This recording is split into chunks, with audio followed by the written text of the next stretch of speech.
What is up, Honey Badger Nation? Man, I'm excited. Got my man, Mr. Brandon Town, back in the house with us. How you doing, brother? John, what's going on, brother? I appreciate it. And just jump in here quick. I owe a lot of my success to you, and I just want to say I appreciate everything that you do. Thank you. I thank you, and it's been amazing. Just seeing your growth and your transformation over the years, and it's inspiring. It really is, and the human being that you are, and just really continuing to evolve and continuing to become the best version of yourself. And it's you've always had just this super big, kind, caring heart, and it's being able to utilize that in a way to pour into those around you. And man, it's super inspiring. The journey's fun, man. I'll never forget my first EGS, just sitting front row and meeting you. It's the journey is fun. I'll leave it at that. We've definitely had some fun for sure. Yeah. And no, it's been great. So for those that haven't had an opportunity to get connected with you, Honey Badger Nation's, well over 10,000 now. So just it's crazy. So just kind of unpack and kind of share your journey and a little bit about yourself. Sure. Yeah. Grew up from a small town called Listowel. There's actually a show on it on Crave TV or Hulu called Letterkenny. It's literally about the town I grew up in. So I just want to put that in there because it's my best pal's show. But anyways, born and raised, small town. I currently reside in Kitchener-Waterloo, which is in Ontario, Canada. I know a lot of honey badgers are American or in that area of the world. So that's where we're located right now. Started out at Century 21 first year, sold a couple homes, pretty standard stuff. Didn't have any guidance, any mentorship. Hired a coach and kind of worked our way up. But opened our own independent brokerage, chipped away at that for about 5 years. I joined EXP 2019 as a solo agent. Started my own team in 2021. And most recently, our biggest, move or expansion would be the number one team in Keller Williams. Joined EXP, Keller Williams Canada, joined EXP, and we merged our two teams together to create one mega team here in Waterloo. So that's the Coles notes of the real estate journey that we've been on over the last 10 years. That's crazy, right? That's the solopreneur, riding at it yourself, and then, to where you guys are at to this point. And I believe it's a progression that you can, that you're able to go through. And so for you, I mean, what was the gelling force to be able to, come together? And, a lot of people, sometimes they have a hard time because their ego's wrapped around that identity of, hey, this is my organization. This is what I'm building. This is my company. For that to, and you've always been extremely humble, human being, but like kind of what was that process of going through to allow, to see the opportunity to even come together? Sure. Yeah, no, I've certainly experienced that. It's I think through personal development over the years, I've been able to detach that ego from making responsible decisions. So that's just through a lot of help from you, a lot of reading, but personal development over the years is as important as sales development. But how it came together, we'd be kind of building our businesses parallel, but in the same market, but had a very tight, close relationship with my business partner, Ibrahim, who founded Affinity Real Estate.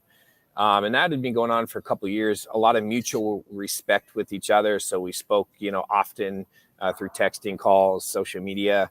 Until one day, it just, we had a conversation. We didn't really know where it was going. And we opened up the idea of merging teams. And it truthfully made sense. The first question my business partner, Greg, and I asked was, is it better for the agent partners on our team?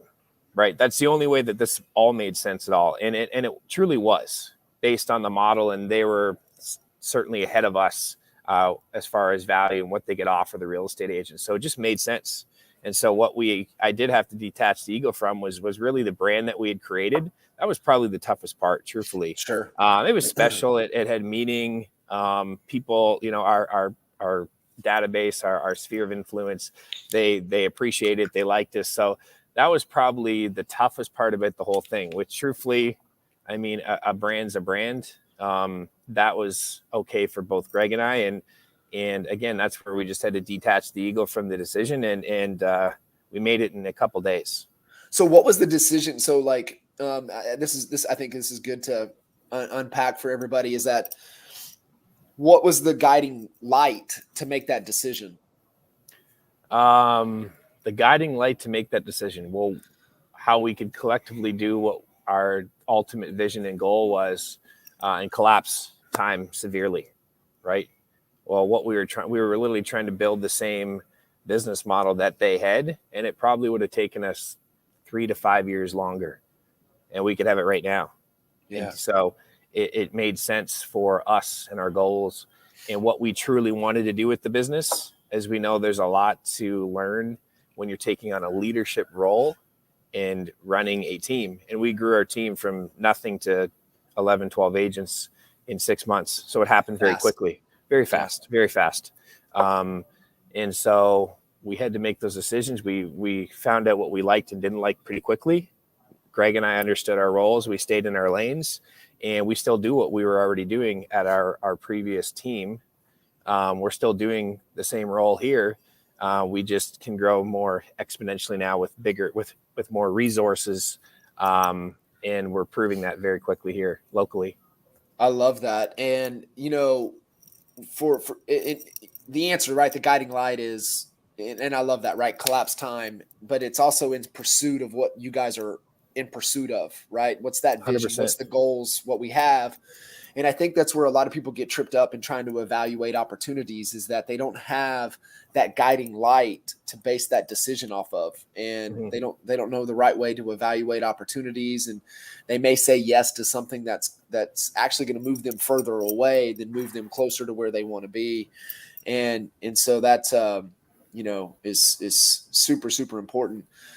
As you guys were growing, like, you guys grew fast. And you had been the solo agent. You had been on a team that you did have a voice. However, it wasn't your company.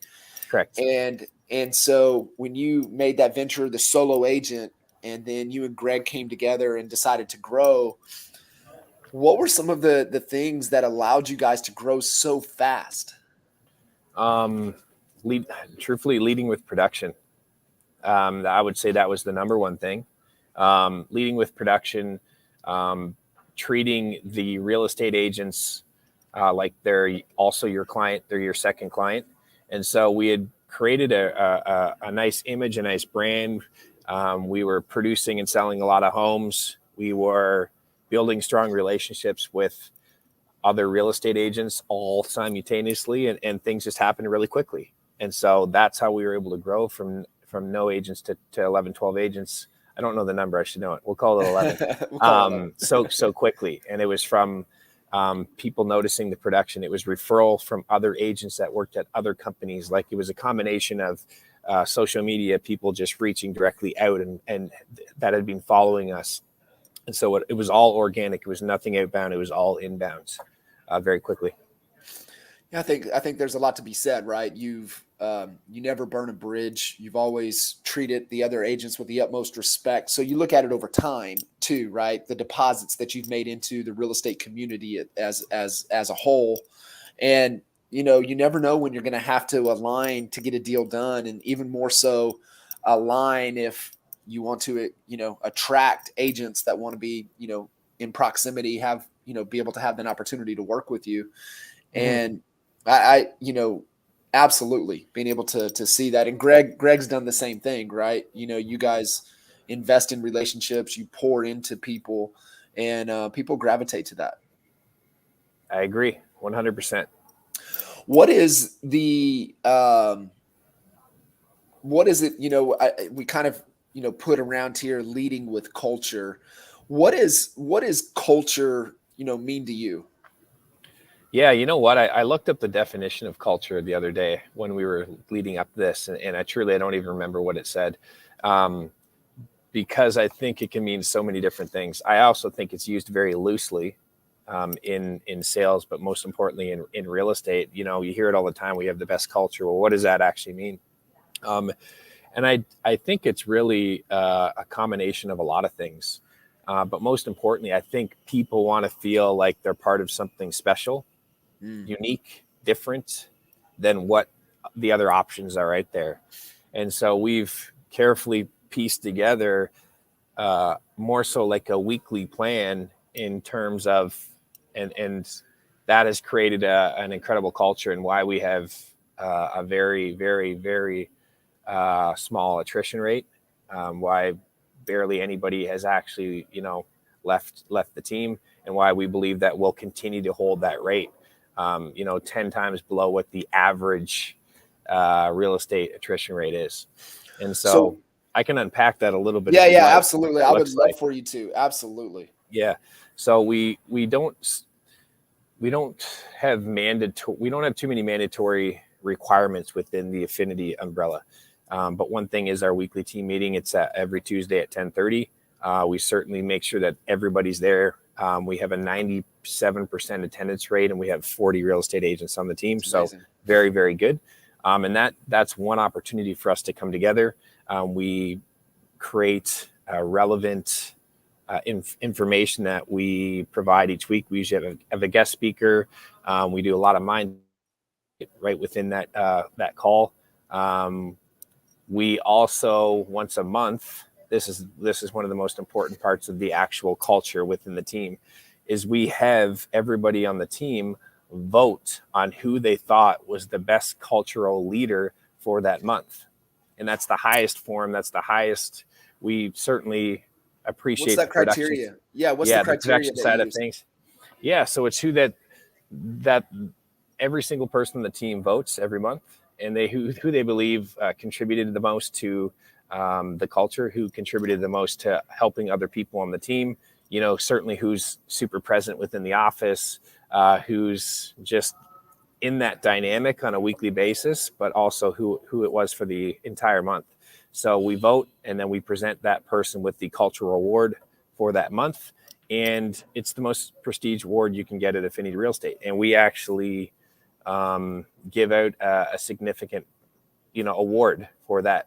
In this case, each person leading up to the Build Conference next month is getting an entire trip paid for, right? Ticket, oh, that's amazing. Hotel, flight, everything's done for them, which is a pretty big deal for a lot of agents. And I think that really big deal. Not only are they getting an incredible trip, but they're going to get, probably an experience of a lifetime. I haven't been to that conference yet, but I'm going super excited to see what they all bring to the table. So Brandon, let me ask you, is that just for the agents, or do you guys also include, your administrative support and the rest and the entire team as well? 100% we do. So there's 53 people total with the real estate agents. We have our own in-house staging company. We have our own in-house in-house media team. Obviously our back-end support, transaction coordinators, purchase coordinators, sign coordinators, everybody. There's 53 people total, and certainly everybody is eligible to win that, aside from the leadership team. We just separate for that for obvious reasons. But yeah, they're all part of that. Absolutely.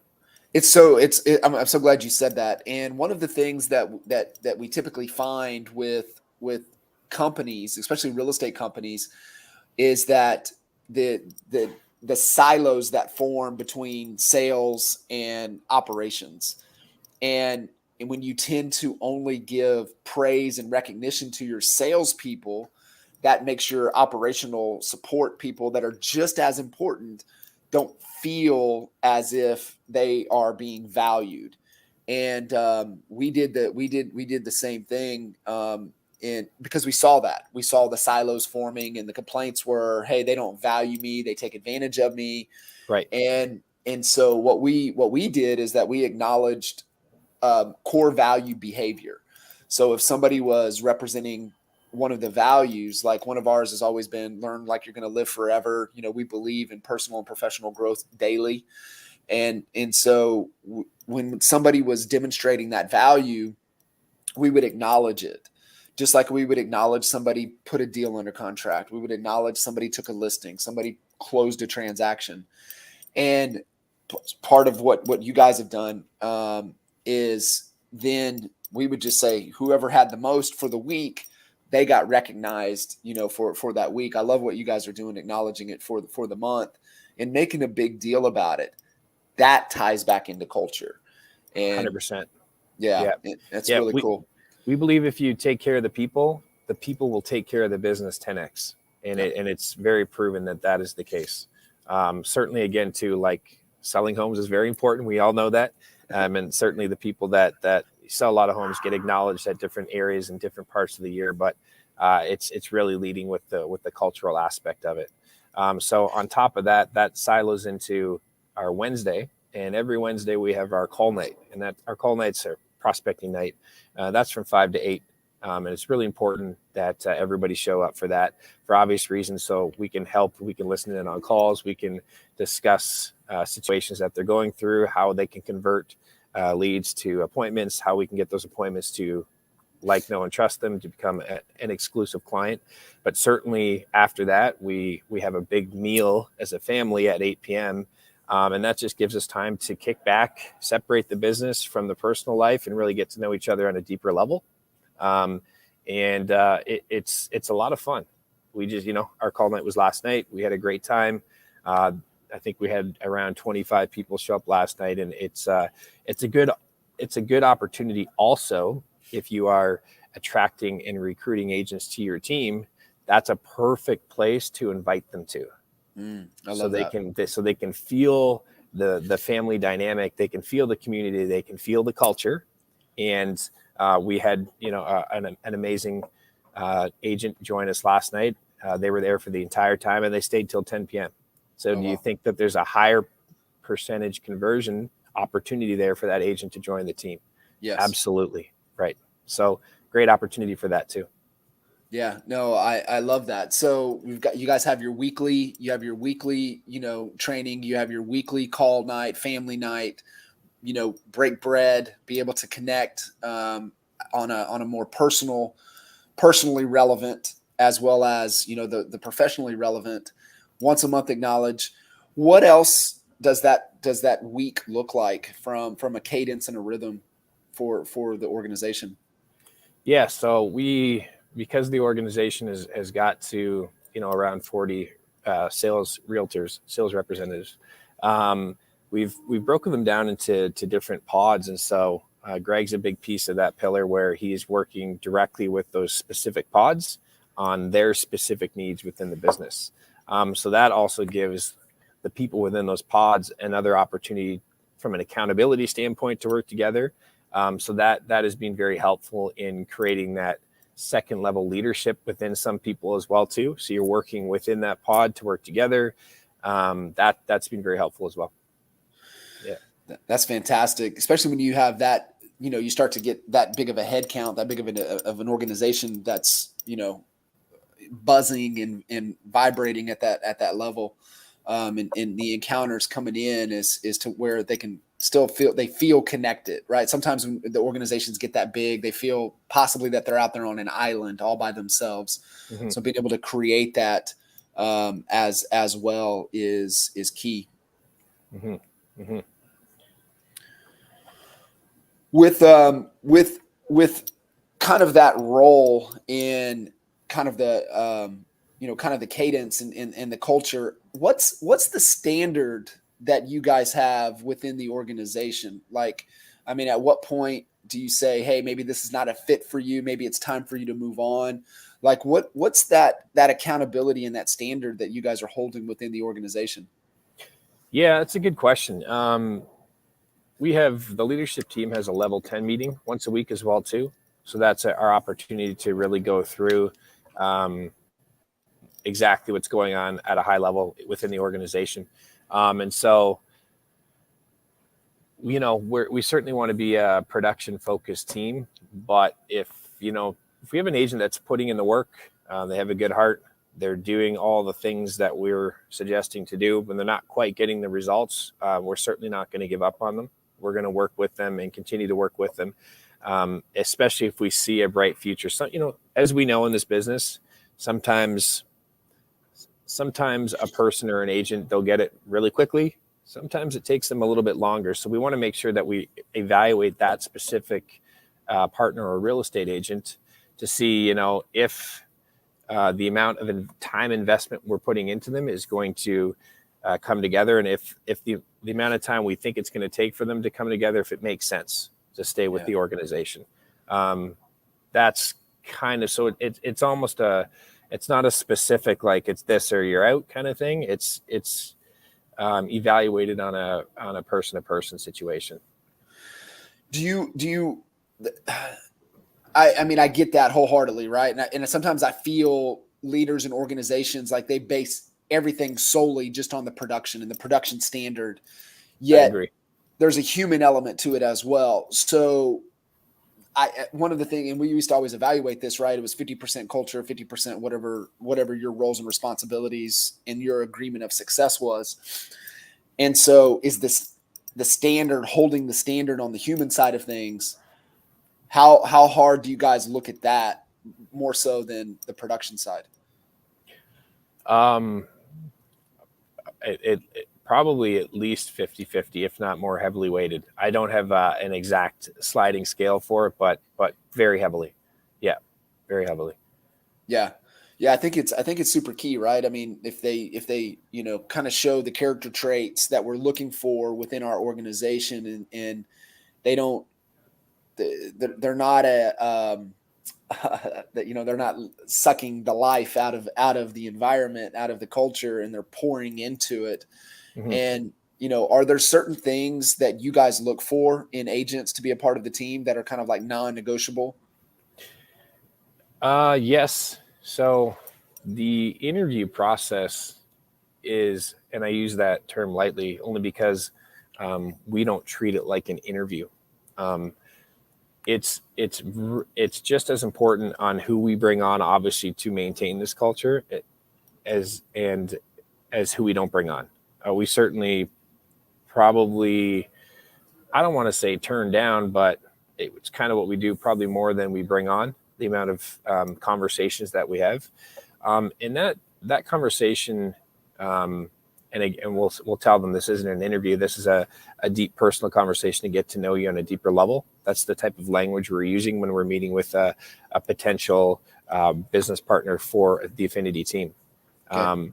So that's where we're going with that. We're really trying to unpack and understand exactly who they are as a person, right? When we ask about their goals, we go deep on why, especially if, what are your goals? We use that term very loosely. It doesn't necessarily mean production goals.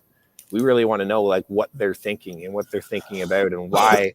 A lot of people obviously lead with like a transaction number or a dollar figure, but we want to figure out why they need to do that. Why do you need to sell 20 homes? Why do you need to make $200,000? And, especially if they reply with some deeper level family things that they're trying to do for their family or for the better good, like those are good traits we're looking for in people. One thing we do in the interview process too, and I certainly know not too many people do it. I think a lot of interviews typically go with somebody telling them what they can do, how good their training is, how many leads they're going to get. That's certainly all important. Don't get me wrong. But that's not something we're leading with, right? If we can get to that next deeper level, yes, then we'll get into that next deeper conversation, which is, this is what we will provide to you. But one of the things that we typically do when something goes really well is, we say to the agent, this is going to be really important. And I know that, no one else is going to say this when you go and do it, but we really need you to go and we need you to interview 5 or 6 other brokerages or teams within the region. The reason we need you to do that is because, one, we need you to know what's out there. And two, you're either going to join us or not. And it's going to help for the future of your just by joining Affinity Real Estate. And they're usually like, that's crazy. Why would you want me to go talk to other brokerages? And so that's actually very effective, because it's actually a good thing, John. Think about it. If they go and they talk to someone else and they join their team, that's actually a good thing, because then they've probably saved us from them leaving down the road. And if they come back and they've taken notes and they've provided what that brokerage or team can do for them, then they understand exactly how good they have it, and exactly their future self's going to know, like, I'm really glad that I took those notes, and I know what everybody else can provide it, because I know I have the best possible situation here. So that works really well as well. That's gold, man. And it's just because you believe and you know that you've got the best solution, because you're looking for people that are looking for you, right? So Coach Burke says all the time. And what you're just, sharing with everybody is that you're having kind of a filtering out process. And that's what a great hiring, a great recruiting process has that filter, because you're not looking for everybody. You're only looking for the people that are looking for you, that believe in what you believe that they believe in what you guys are trying to accomplish. They believe that you can help them accomplish what they're wanting to accomplish. And there's synergy, there's alignment. Mm-hmm. And I think, you nailed it. No, very, very, very few people do that, right? Very few. They get lazy. They're looking, they're looking for warm bodies. They're looking for hiring out of pain instead of true alignment and gain to, accomplish what we're wanting to accomplish. What is it for you guys? What is the big picture? What is the purpose? What is the vision for this organization that you guys, a reason that you saw it, you and Greg saw it to be like, wow, we can collapse time and come together. There's so much synergy and alignment here. So it had to be a shared vision. What is that shared vision for the organization? That's a good question. The big vision is to be the number one team in the world at eXp Realty. There you go. I love it. Yeah. I love it. Hey, there's, what, man, and there is absolutely nothing wrong with that. And you go to, okay, well, what does that mean? And then you go to, what do I, what's that going to be able to allow us to do? Right. If we hit that, what can this organization do for our team, for our community? Right. So you start to think through, and is there a big purpose that all of you guys are rallied around besides, hey, we want to be number one? Yeah, for sure. There's lots of things that we do. We're still somewhat fresh personally to this, merge and mega team. We're about 110 days into this. So we're just under 4 months. But certainly we look at our community at a very deep level. There's lots of volunteering. There's lots of investment back into our local community that we certainly, a lot that we don't share publicly. And I think that's really important. There's a lot of families that we're able to help. There are a lot of people involved in this growing machine that we're affecting in a very positive way. So the ultimate goal, it's fun to say what I just said, but it's really about our community and what we're trying to accomplish here for the greater good of the real estate agents as well. Yeah, I think that's your community, right? Especially when you're building a big organization, right? You have the community, the buyers, the sellers, the influencers, the people within our market space. But you also have to, hey, with us being number one, how does that help the lives of the people that are a part of this? And, going that big, can provide a lot of opportunities and a lot of resources that an agent trying to do it all themselves might not be able to tap into. So it is inspiring. Yeah. I truly believe we have the best setup, the best opportunity, the best value proposition for real estate agents that are looking for a team, right? I think there's always going to be the solo agent that is a solo agent. Like there's no doubt, Sure. and that's good. We need it. That's awesome. I know a lot of really amazing solo agents. Sure. But I think the team model, I'm seeing it really take steam, and it's from a resource standpoint. And so I truly believe we have the best value proposition that you could possibly get on any team, not just here in Ontario, Canada, but really anywhere. It's pretty incredible. I think the power of the team is where people realize what they're the best in the world at, and where can I align to where I can do just that. Yeah. And I have the resources and support around me to cover everything else. And it's no different, right? Even if you're trying to grow your own organization, you're going to have to make investment into people and tools and resources. So you're still going to be giving a percentage of your dollars in your own business away to be able to support the growth in revenue. And it's no different when you look at it coming onto a team. That's why people get tripped up on commission splits and stuff with the team. It was just like, well, what are you trading those commission dollars? What are you getting in return? And if you had to go do that yourself, what would it be? And so how long would it take? And how much work would it? 100%. Yeah. Yeah. How long would it take? We had that discussion about an hour ago. I think a lot of people like the idea of taking that next step from a solo top producing agent to running a team. But I truly don't think many people understand the amount of work, time, effort, investment it takes. They truly don't. And that's okay. They sometimes have to figure that out the hard way. But that's certainly something we can teach them as well. Yeah, for sure. Absolutely. Well, I mean, it's a progression, right? I mean, if you aspire to that, then we're going to help you grow, and we're going to help you, collapse time and help you see around corners and see things that, experience gives you. And, and so, yeah, it appears to be a lot easier than what most people, once they get into it, they're like, oh, now I see what Brandon was talking about. And this is hard. It damn sure is. It damn sure is. So coming together, and even when you and Greg came together before you guys aligned with Affinity here, getting into and understanding your lane, and a solo agent, you're in all the lanes, which is part of the problem. And then you start to shed off, and you start to get into a couple lanes.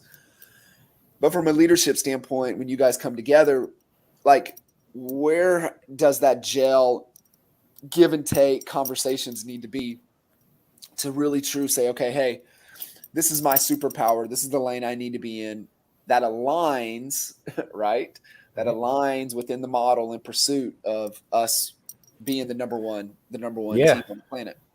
Yeah. So, it's the same thing when you're meeting with the client. It's really setting those expectations and what the role actually looks like from above. I think that Ibrahim has the big vision and everything that's came together.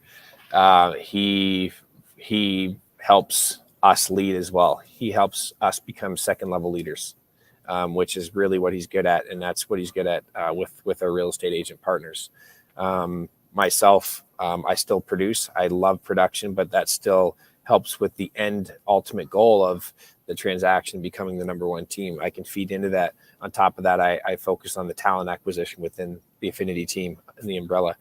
Greg, he's incredible what he did. He started as our inside sales agent, so he's the best at what he does. So that's what he focuses on. He helps people with production. Right. Idris is the culture specialist. He helps on that end. So we all kind of have our roles within this, and that's part of our level 10 meeting that we have every week is diving deep on what our commitments were for that week and how we can take us closer to the vision and the ultimate goal. There's Patrick Lencioni has a great book. It's called The Motive. And The Motive? The Motive for anybody listening in.